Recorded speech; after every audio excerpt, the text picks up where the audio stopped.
Magandang tanghali! Kumusta po? Narito po ulit ang update natin para sa lagay ng ating panahon ngayong tanghali po ng June 5, 2025. Sa ngayon nga po ay meron na tayong binabantayan na isang low pressure area at halos nasa boundary na po ng ating area of responsibility. Nasa layo na po ngayon ng 965 km east ng Surigao del Norte habang kumikilos pa west, northwestward at posibleng bukas, nandito na po sa loob ng ating area of responsibility. Posible rin na mabilisan ang paglakas niyan at ngayong weekend ay posibleng isa ng ganap na bagyo na malaking banta dito sa Luzon at papalakasin rin yan ang hanging habagat na magdudulot naman ng mas malalakas na buhos ng ulan lalo na po sa kanluran ng ating bansa at hindi pa rin inaalis ang posibilidad na tatamayan sa ating kalupaan.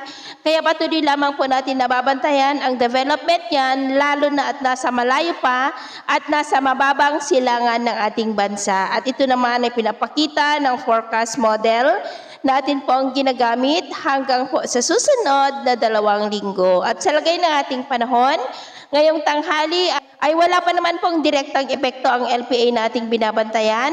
Habagat ngayon ang hangin na umiihip sa kanluran ng ating bansa at may frontal system dyan po sa may extreme northern Luzon. Ngayong tanghali po ay maayos ang panahon sa malaking bahagi ng bansa maliban sa tsansa ng cloudy skies with isolated rains sa may extreme northern Luzon, southern Palawan, Basilan, Zamboanga Peninsula, Bohol, Southern Leyte, Surigao del Norte at sa ilang bahagi po ng Davao. At sa susunod na mga oras, mas maraming lugar na po ang makakaranas ng maulap na kalangitan with isolated rain sa ilang bahagi ng Northern Luzon, ilang bahagi lamang ng Central Luzon, Calabarzon, Mimaropa, Bicol Region, Kabisayaan at Mindanao. Kaya mag-ingat po tayo dahil posible pa rin ang mga banta ng mga pagbaha at pagguho ng lupa. At sa atin naman pong mga baybayin, wala po tayong nakataas na namang gale warning signal sa ngayon, pero iba yung pag-ingat lamang po kung papalaot tayo para po mas makaiwas sa mga sakunang pangkaragatan. So ito ang latest update natin sa araw na ito.